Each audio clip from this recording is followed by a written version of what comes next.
Hello and welcome, Just a Family. This is giving you something to talk about, or Just a Live TV. I'm your host, Melissa Krechler. This episode is sponsored by a Phoenix Identity. Please go check them out in the description. And today we're going to be talking about what is success? What does success look like for you? What it means? And how to create success in your life. So to join me in doing that is Andrea. So Andrea, if you could please introduce yourself. Hey. I am Andrea Groce, Confidence Activator, and I help aspiring entrepreneurs and career professionals activate the confidence they need to either make their way up the corporate ladder or step out and create their own ladder. So in essence, whatever it is that success means to you, that's what we help you to do. Activate the confidence for you to go after what your dreams, goals, and aspirations are, whatever that may look like. I'm super happy to be here with you, Melissa. Absolutely. And it's so important to focus on what it means for each person as an individual. I know that I just created a company myself in business mentoring, and it's all about helping people create their businesses that run their way. Just one of the reasons I started this show is because traditional ways of marketing and showing up is, one of the ways, like traditional marketing and showing up, was really irritating to me. And I wouldn't show up because it didn't work for me. Showing up and telling my story without it being salesy or anything along those lines really didn't work for me. So I never posted. I just avoided posting everything because I was so worried that I was going to sound like what I didn't like, that I just didn't post. So now I do it my way, which is one of the reasons I started the show. We have a lady who says, hello, first time joining our live. Thank you and welcome. So what do you think? Oh, excuse me. What do you think success is? What's the meaning of success? Okay, so I think you hit the nail on the head just there in terms of what really obtains, especially in this whole social media space and in personal development circles, where there are a lot of petty jealousies and unnecessary competition because everybody is trying to copy or duplicate somebody else's idea of success.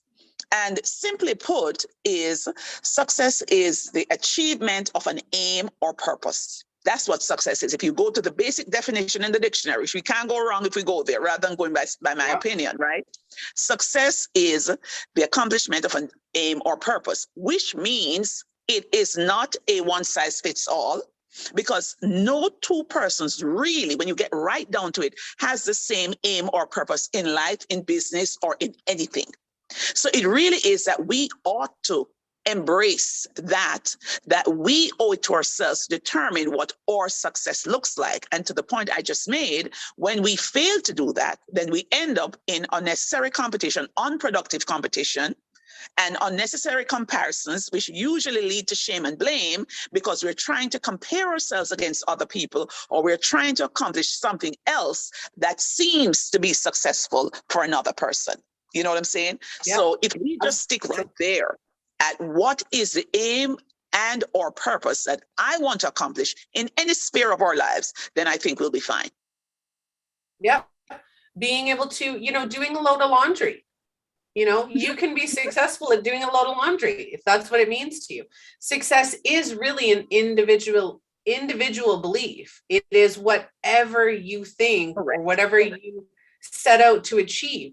I know a lot of successful people, even people in my family, who every day they pick three things they're going to do every day, and they write them down. And as long as they've done three things every day, they've been successful that day. And that logic can be applied to anything, right? If you showered, if you ate, my husband would say I'm successful if I eat every day because I get violently ill if I don't. And that's the thing. One of the symptoms of being unaligned with what your success looks like to you is, you mentioned it, was not seeing any results, not doing anything, right? And the competition. And I'd like to add to that, Not only is it not seeing the results and it's seeing the competition, it's not taking any action at all. I myself was that way, where instead of doing what I wanted to do, instead of posting, instead of engaging and creating awareness for my brands, because I'm a multi-passionate business owner, I have 5 businesses, instead of doing anything, I sat and binged watched Netflix because I didn't feel good about it. I didn't feel good about what I was trying to create. So I just didn't do it at all. And when we're trying to create successful patterns and a successful outcome, not knowing what process works for us as an individual, that creates a lot of just inactivity, unmotivation, all of that. You are correct. You are correct. But if we go right back to the why, right? So we're saying that the accomplishment of an aim or purpose, that is success. So we have the right, I talk about the 3 R's to success. We have the right, to identify what that means to us in whatever sphere. So like you mentioned, if you take a shower, if I am struggling with self-esteem issues, which have me not wanting to get up, get dressed, take a shower, put on some lipstick, put on a nice dress. The day that I am able to do that, or when I'm able to do that for 7 days straight, that's a big, big accomplishment. That is success for me. All right. But now, the other point you raised, which is super important, is that we are often driven to a state of paralysis. Right?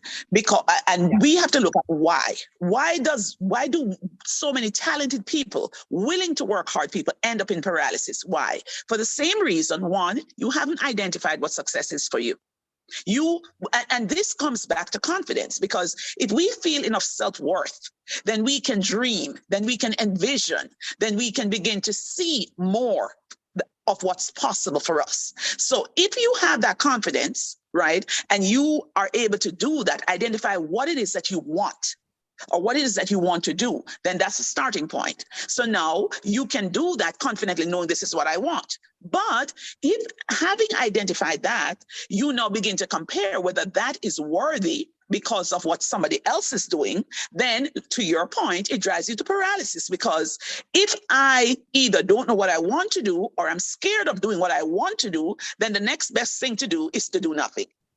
And the truth is, nothing will always accomplish nothing. Exactly. I don't know how to put those 2 things together, but if you do nothing, you're going to accomplish nothing. Yeah, I have a perfect example. My business partner, so I just created a new business, and I went in with somebody else for the first time, super excited. But the reason I'm saying this is my business partner, I told her, she's like, Melissa, what do you have going on? I told her, so right here, right beside me, I have 2 file folders, or 2 filing cabinets. I have my personal one and I have my business one. She goes, what do you have in your business one? I have 20 and no less than 20 group coaching programs that I plan on putting into courses. She says, why aren't those in courses yet? And I'm like, well, I didn't know how to start. Like, I've got all the outlines and everything else. I just have to do it. And she's like, you've got millions of dollars sitting in that cabinet that you're doing nothing with. Like, why? And it got me thinking.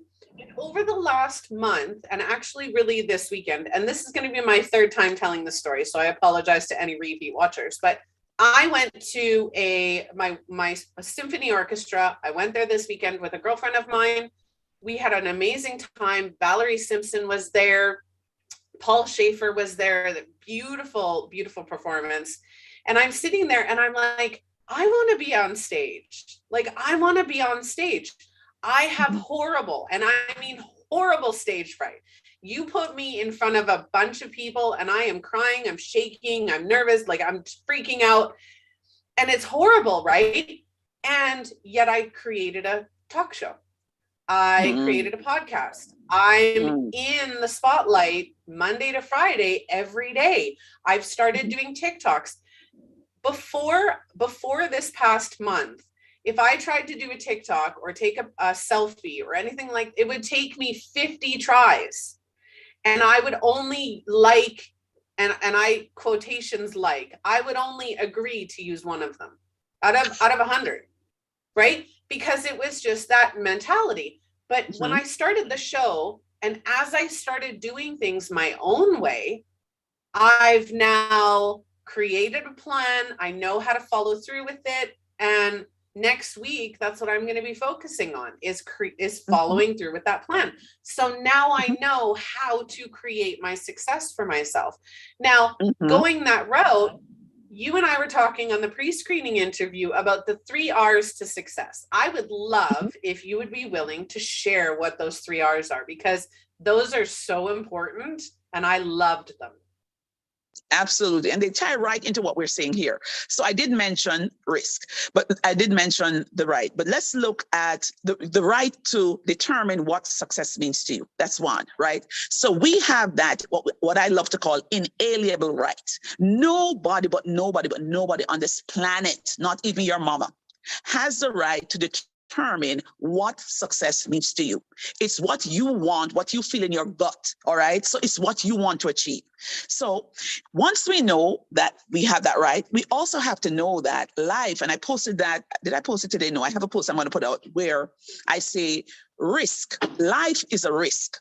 Life in itself is a risk. And just like you had those group coaching courses all tucked away. Why? Probably I don't have it right. Probably I should fix this. The pictures, I don't like to take them. I don't know how I like how I look. Honey, I'm the queen of that. I wanted 5 years ago to start an online business without anybody ever seeing a picture of me. Just figure that out. All right. So that didn't go too well.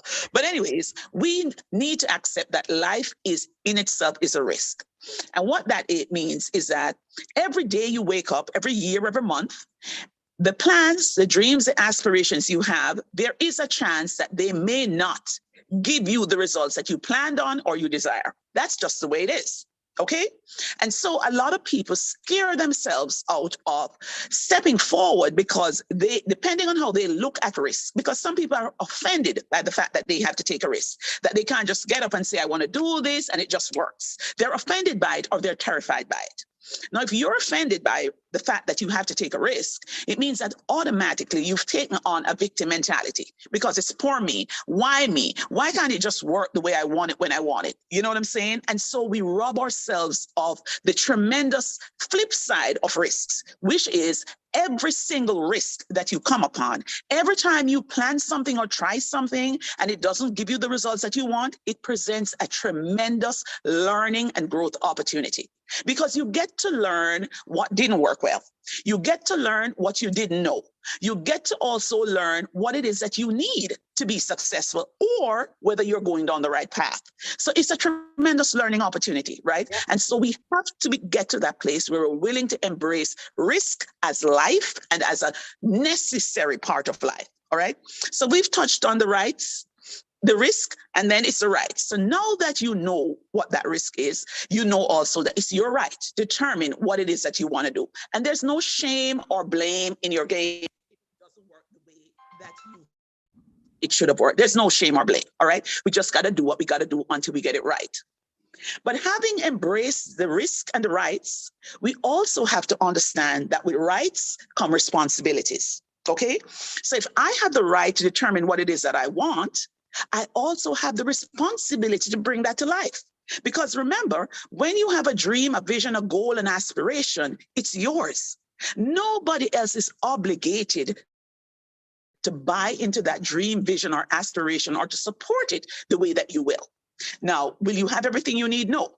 That's why we need a community. That's why what you're doing, Melissa, is such an awesome thing, because you are literally spreading a table for people to come to say, okay, this is what I need to do. This is what I can do. Okay, I'm not alone in this. Melissa has a podcast. She looks like she's rocking it, but she was scared to death of putting a photograph out. You know what I'm saying? So it starts to encourage me that, okay, I can do this. If she can do what she wanted to do, even though she was afraid, even though she was intimidated, even though she didn't have all the confidence she thought she needed, then I can do the same. So that's the other R. The responsibility is on us to do what it takes to get us to that place. Because the more that we fail to do, the more we stay in paralysis. And like I said, doing nothing achieves nothing. So risks, rights, responsibilities, they all go together. And the day we decide to really just sit down, look at them, own them, see them for what it is the day when we've tapped into, we've cracked the code as far as our individual success is concerned. I love that. We do need to crack the code, and it is such an individual identity. So I was always worried. One of the biggest fears, and I want to side note this for anybody watching, anybody catching the replay or listening to this episode after. When you are dreaming of success, whatever that looks like for you, because like Andrea and I've been talking about, it's completely unique to you.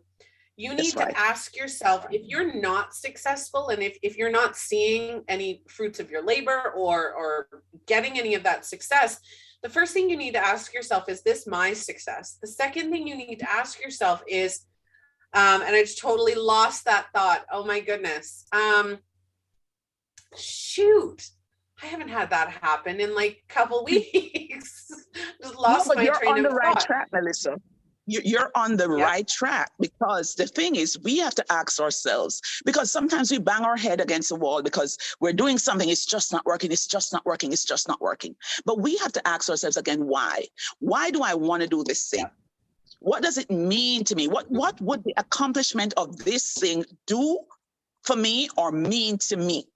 Because if it is an empty pursuit, if it's a pursuit just to say I did it, or just because to say I have the one up on Sally or Sue or Jim, you know what I'm saying? Then it's not worth going after. But ego steps in then, and ego is going to say, you got to keep going, because if you don't keep going, they're going to think this and they're going to say that and they're going to say that. You know what I'm saying? And all that's doing is building frustration and resentment even in you.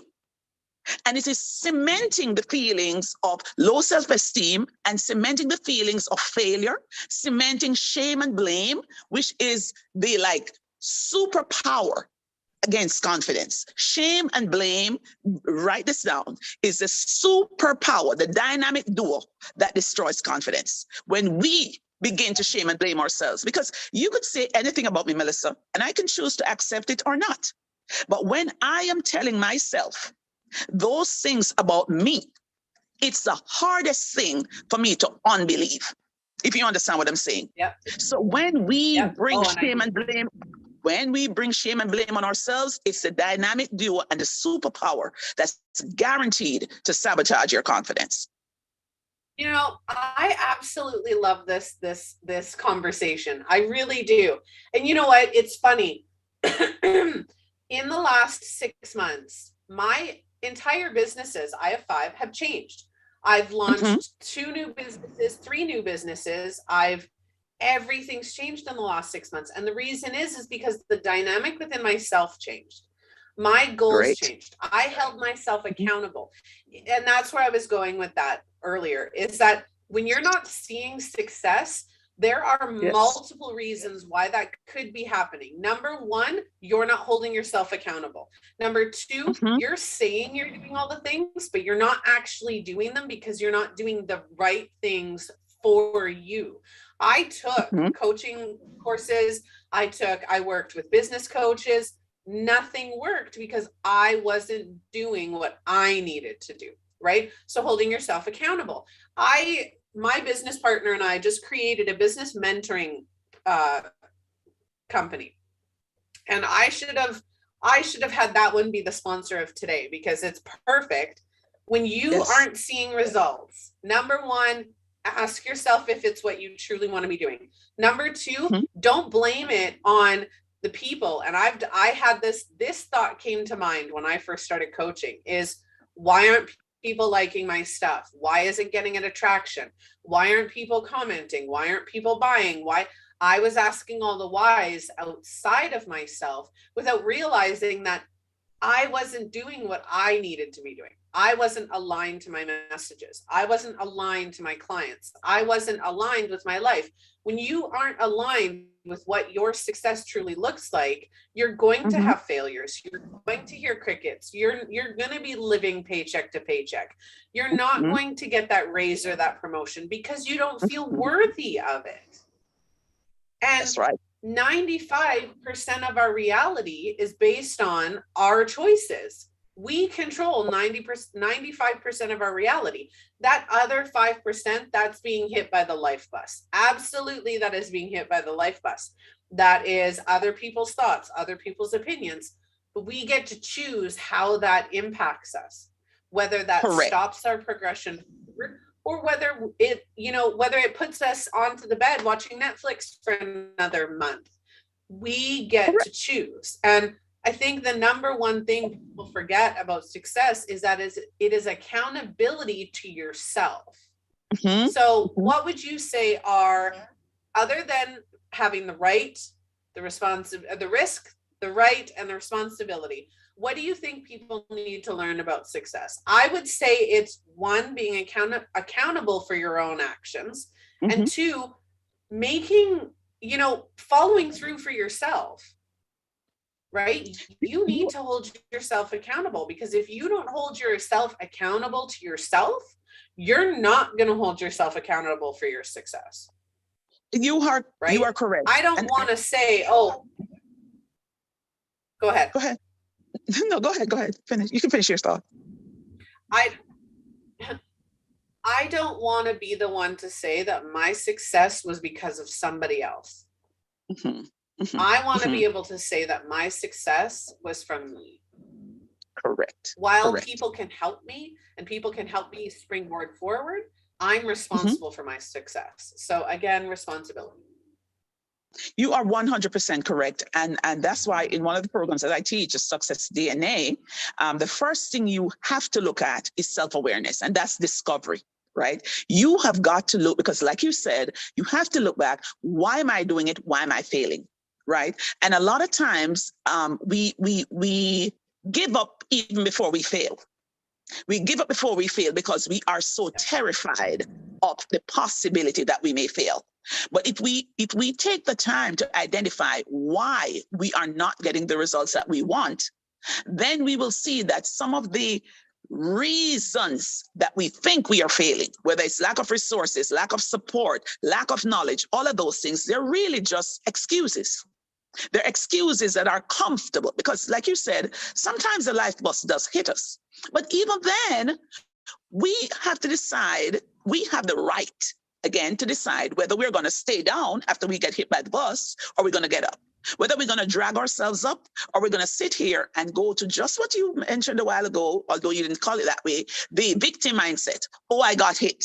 Oh, I got hit. Listen, there are tons of people that we see from time to time on these, what do you call these? Documentaries and so on, that have really, really great physical challenges, illnesses, accidents, and so on. And the doctors will say, you'll never walk again. And time again, we see them will themselves to do amazing things. There are people, I dare to say that the majority of the people who we know have success stories as billionaires and so on, they have come back from penury, come back from being broke, come back from bankruptcy. You know what I'm saying? Because they've told themselves that I am not going to allow this to be the end of the road for me. Okay. But then after we've done that discovery, that self-awareness, self-acceptance is going to be important. And again, that's a shame and blame. Okay, this is where I am. I'm here because I didn't handle my finances correctly. I'm here because I didn't have the right attitude on the job. I'm here because I made a rash decision when I quit the last time, when I could have stuck it out. I'm here because I didn't humble myself. Yes, they did me wrong, but I allowed my pride and my ego to get the better of me when I could have stayed and worked things out because that's what I want. You know what I'm saying? So the self-acceptance piece is important, because once we have that self-acceptance, we can say, okay, I'm not going to be content where I am, but I'm going to say, okay, this is where I messed up. This is where I could have done it differently. All right, this is the way forward. This is what I'm going to do. And then, Melissa, we hit that accountability piece. Now that I've identified what was the issue, now that I've made a commitment to myself, and I'm glad you mentioned that holding yourself accountable to yourself, because that is the highest form of integrity. Because so many times we think about integrity from the standpoint of, I don't steal, I don't lie, I don't cheat, I don't do bad to people I love, I reach out and so on. But what about holding yourself accountable to the promises you make to yourself? To the things that I say to myself that I am going to take care of me. I'm going to make sure that I create the kind of life that's going to make me comfortable in my retirement, that's going to create a legacy for my family. How much of that do we keep at the forefront of our minds every day when we choose to Netflix and chill, or we choose to not complete a course, or we choose to not follow through, we choose to not go live, Andrea.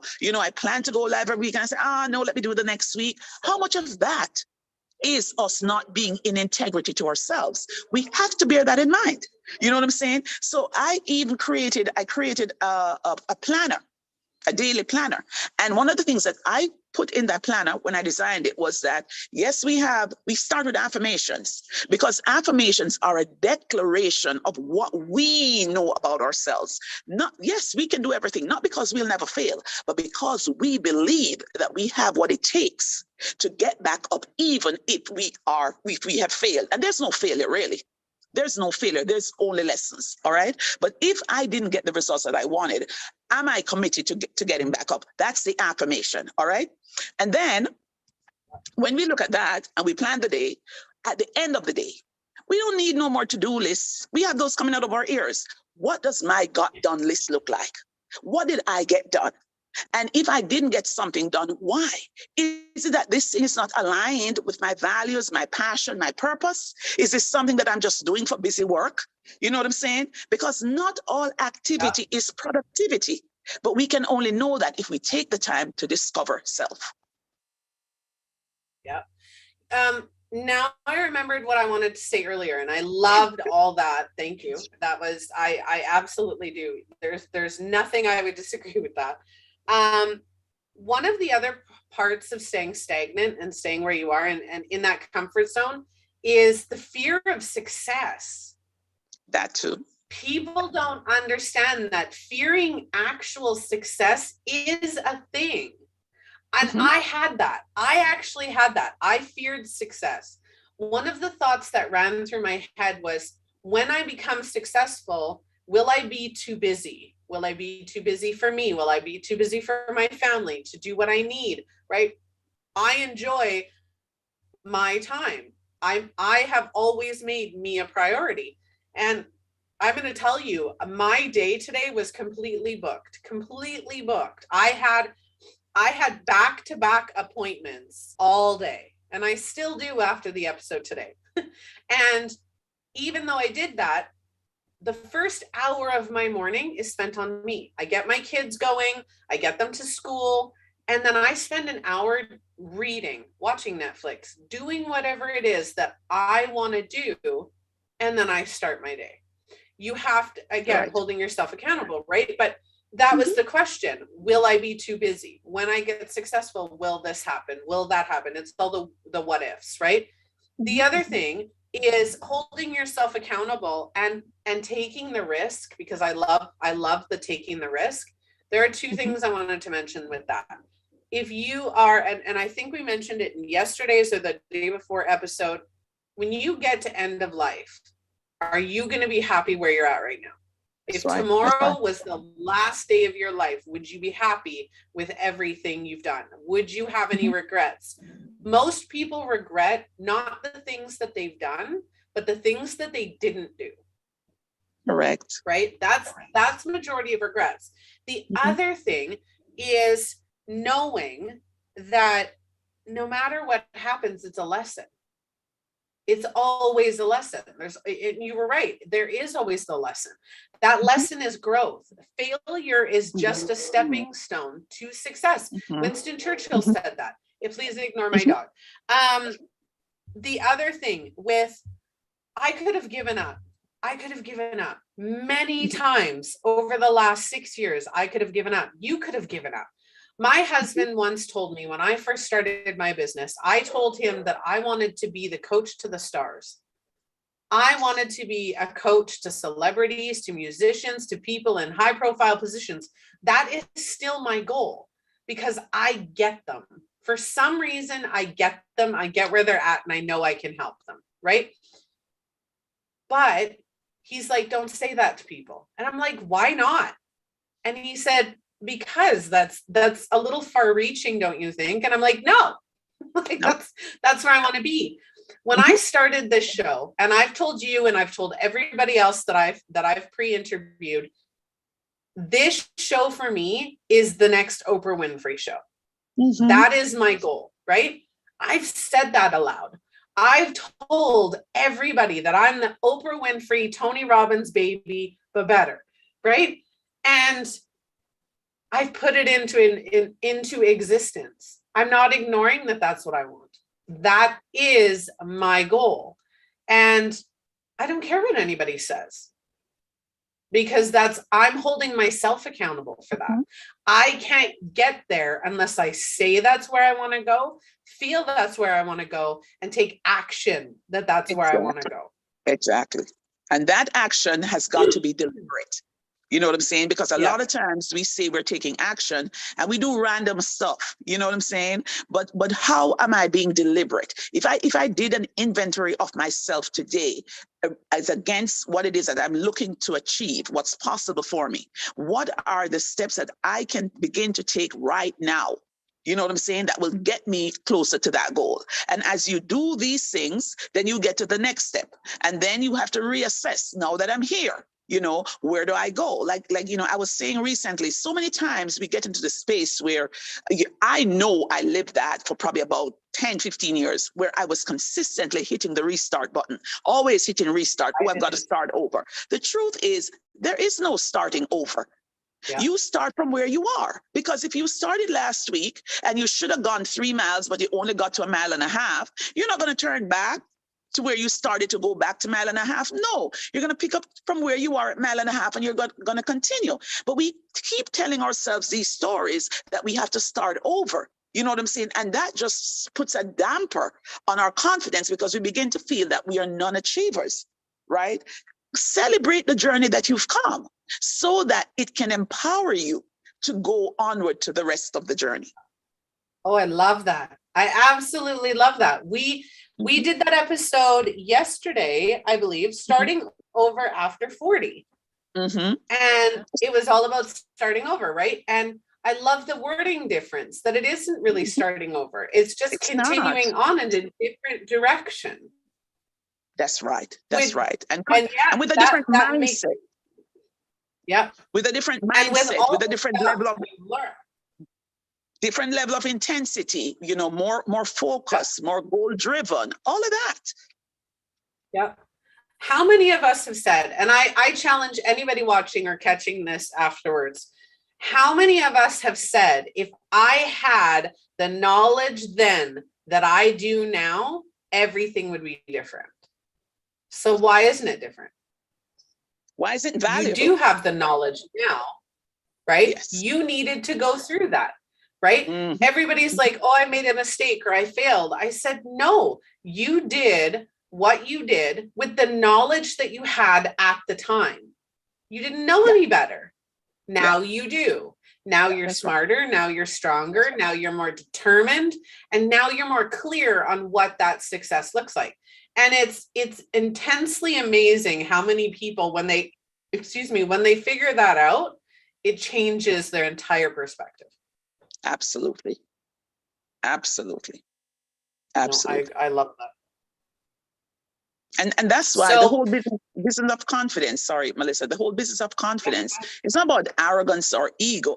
It's about empowerment. You know what I'm saying? When you're confident, you're empowered to do the things that you want to do. You know, you're empowered to do the things not just for you, but for other people, because empowered people empower other people. Empowered people can lift people up. You know what I'm saying? So that's the whole tie-in, you know, and that should be the why behind us wanting to be more confident, you know, so we can do more for ourselves and for others.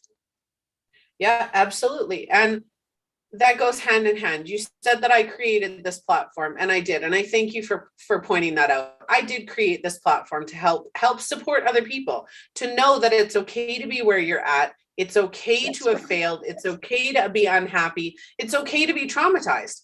You don't have to stay there. And I'm sharing people's stories to inspire. That's what we're doing on the show, is we're sharing stories to inspire. But I do also have, and this isn't a promotion because there's no cost involved, and I don't, you know, financially benefit. I created the Women Supporting Women movement. And what it is right now it's a Facebook group. We are launching the website for it. We want this to be a worldwide movement where women are truly supporting women. You can come and join the Facebook group, share your journey, share your struggles, share your wins, come in and have a laugh and just connect to other women in a safe, non-judgmental space where you can grow and you can learn and just feel like you're getting a virtual hug from from the rest of the world, because it is so important for us to be on this journey together, to support each other and to hold ourselves accountable for what we're doing and how much success we are trying to create. Absolutely. Absolutely. All right. Well, I know that we did start this episode a little late. It is 3, so we should probably get off. For anybody watching, please, please, please reach out to either myself or Andrea and find, our links are in the description. Reach out if you need some support. Join the Women Supporting Women. It's on Facebook, WSW can, Women Supporting Women can, of course. And yeah, check out our sponsors, A Phoenix Identity at aphoenixidentity.com. And Andrea, I want to say thank you. I've had absolutely a blast on this episode. It's very empowering. It was my absolute pleasure. Thank you so much for the opportunity. And let's just go get it done. Let's just go get it done. Absolutely. All right, Just a Family, that is our episode today. If you would like to, please like, follow, and subscribe to the show on your own social media platforms. If you would like to be a guest co-host, a guest blogger, or if you'd like to sponsor one of our episodes, please join us at justalivetv.com. You can reach out to us at any time, any day, and connect. If you are looking for support, again, please go to Women Supporting Women and join the community of women who genuinely just want to support each other. So lots of love, Just a Family. I hope you have a wonderful evening. And Andrea, again, thank you so much for joining me today. And I will see all of you on the next episode. Bye.